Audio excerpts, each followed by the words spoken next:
Have you ever travelled to Spain? Have you ever visited Barcelona, Madrid, or maybe the Canary Islands? Well, if you have, I'm sure there is something that might have surprised you. Despite the fact that Spain is in a crisis and has the second highest unemployment rate in all of Europe, a wealthy country. The cities are clean, the roads have brand new pavements, there are international airports in every other city, and there's a state-of-the-art high-speed train network throughout most of the country.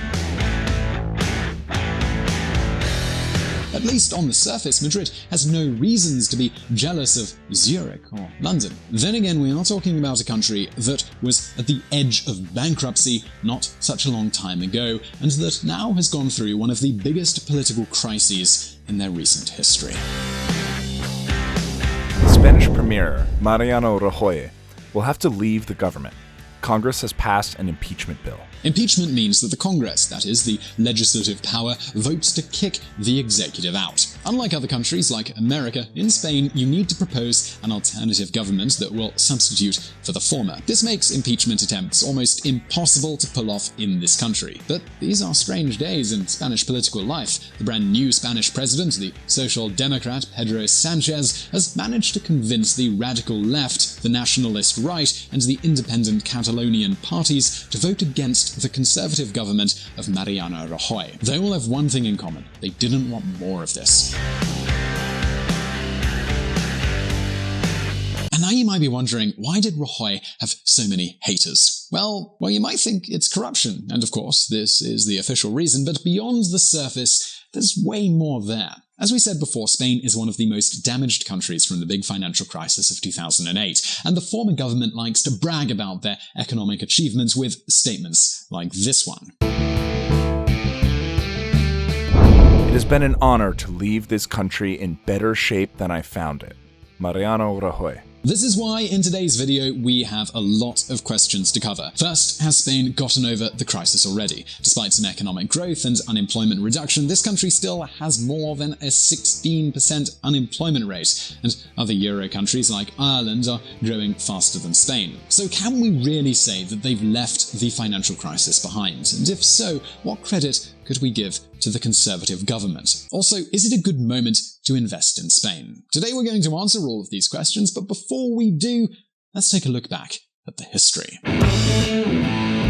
Men in Black. In the year 2002, the Eurozone was created. All of a sudden, Spain, Germany, France, and many other countries started to use the same currency, the euro, and the same interest rates, the ones that the European Central Bank fixes. This seemed to be a great idea. Having the same currency, a German bank can lend money to a Spanish company on the same conditions as they would a German company. But these advantages come with a risk. If Spain goes bankrupt, this German bank with Spanish debt might go bankrupt too. In other words, if a country does poorly, they might spread the problems to other countries.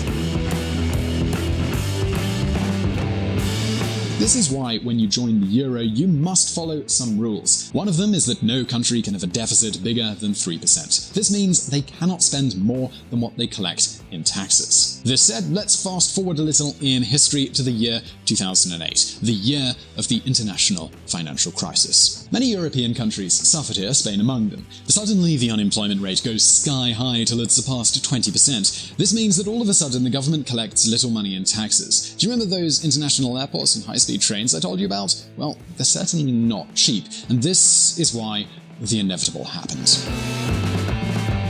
Spain, Greece, and Ireland had the highest budget deficits in the EU in 2012. So while the maximum deficit a euro country could have was 3%, Spain had 10%. This meant nobody wanted to lend money to their government. At the end of the day, how are you going to pay it back when you spend 10% more than what you collect?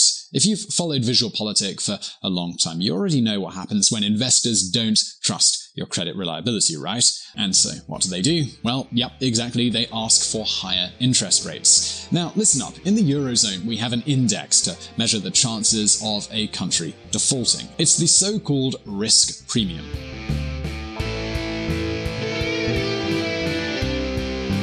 Basically, what they do is take the most trustworthy debt bond that exists in Europe. This is the German bond. Then they compare the interest rate of the German bond with the interest rate of the other ones. The number that you get with this comparison is called the risk premium. So, in the year 2010, the Spanish debt had a risk premium of 50 points, and this was okay, but 1 year later, it had 250, which is 5 times more. Spanish bonds at risk as contagion gathers force. And this is where the Men in Black came into the picture. Yes, the Men in Black was the name given by the journalist to the European Central Bank workers. These ECB people went to the most problematic countries in the Eurozone and requested that they follow the rules. Basically, what they said was, it says right here that you can't have a deficit bigger than 3%, but you're going crazy. Stop wasting money or we'll punish you. In countries like Ireland, these Men in Black were especially strict. In some, like Italy, they even forced the parliament to choose another prime minister who was more fiscally responsible. But what happened in Spain? What did these Men in Black do in the country of sangria and paella? Well, let's have a look.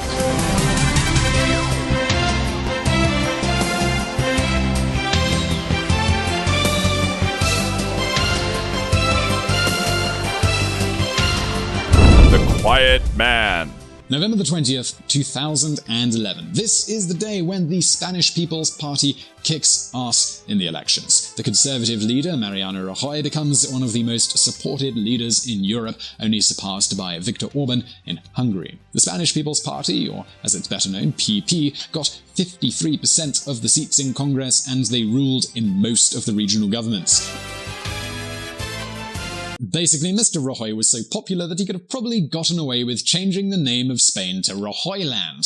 So, what was his political program during the elections? Well, basically, Rajoy said to the European Central Bank, "Hey guys, don't worry, I'm conservative, so I know my economics. First, gonna reduce taxes, and then I'm gonna make loads of cool business-friendly reforms that would make this country like Silicon Valley. Then those companies help people make billions, hire people, and boom, deficit problem solved. Am I right, guys?"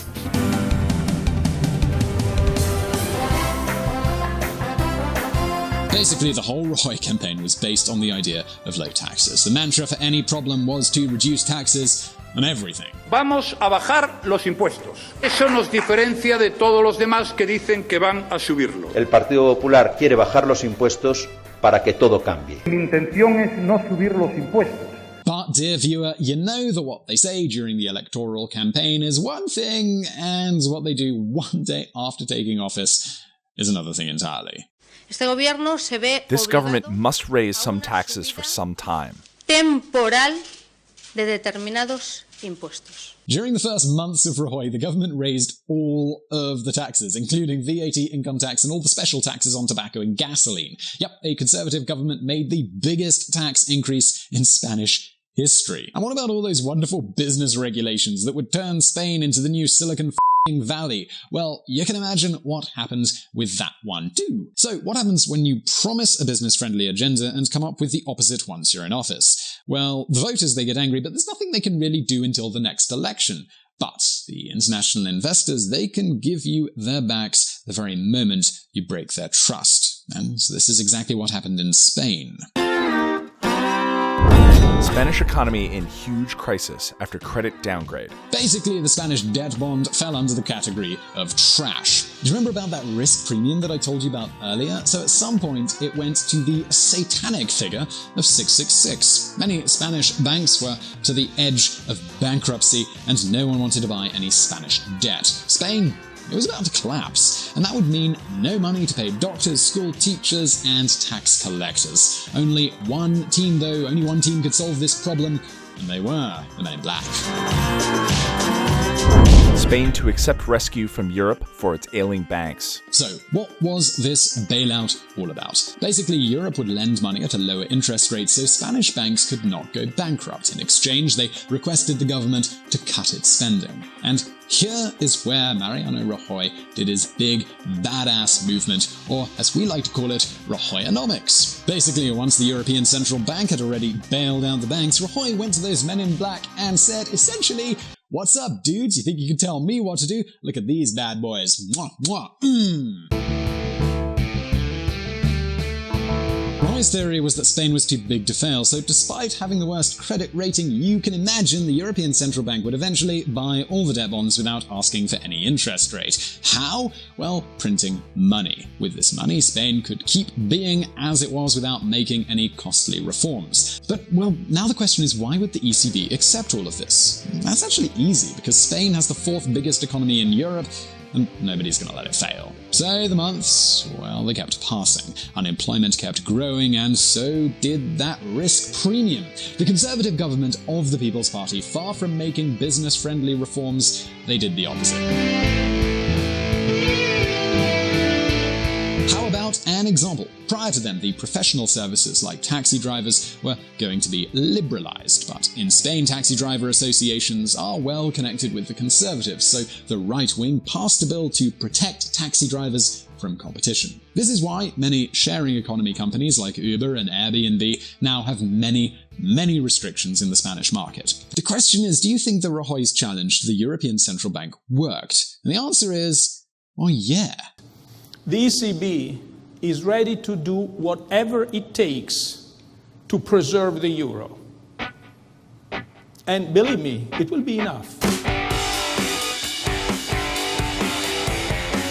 Super Mario comes to the rescue. For months, the ECB president, Mariano Draghi, said that he would not compromise with Spain. Basically, Rajoy wanted him to print more money so he could buy Spanish debt. In other words, Rajoy wanted the wealthy Euro countries like Germany and Finland to give money to Spain at no political cost. Just because, well, apparently reasons. It doesn't sound very fair, does it? Well, sometimes the reality is life's not fair, and Rajoy, he was right.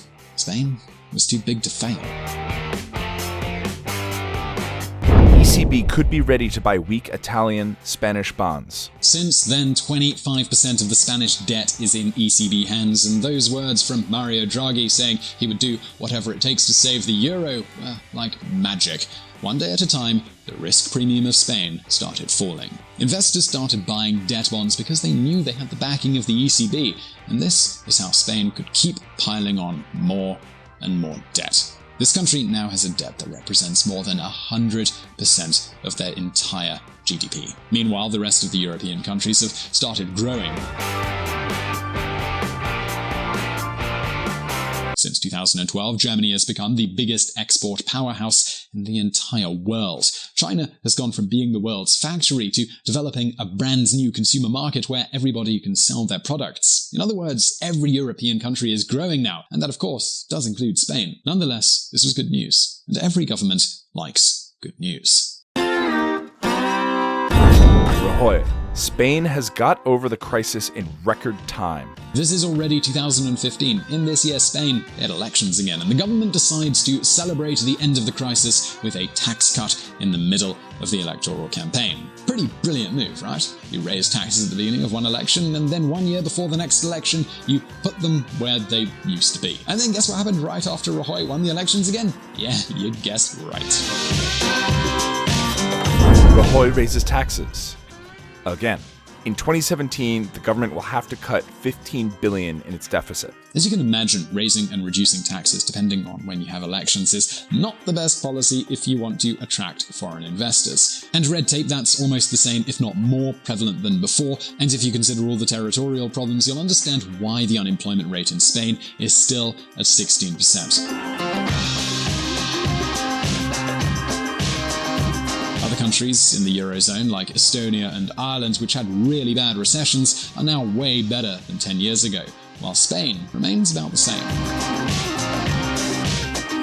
So now it's your turn. Do you think that the brand new Spanish government can do any worse than the previous one? Do you think Spain has solved its crisis, or do you think there's lots of work still to do there? Well, please leave your answer in the comments section below, and also visit our friends from the Reconsider Media podcast. They provided the vocals in this episode that were not mine. And as always, don't forget to support us on Patreon, where you'll gain exclusive access to a lot of content and many wonderful gifts. If you like this video, also give it a thumbs up. As always, I'll see you next time. And if you want to learn more about politics and hear even more of my lovely voice, you can join us at Reconsider Media, cast at reconsidermedia.com/podcast. See you there.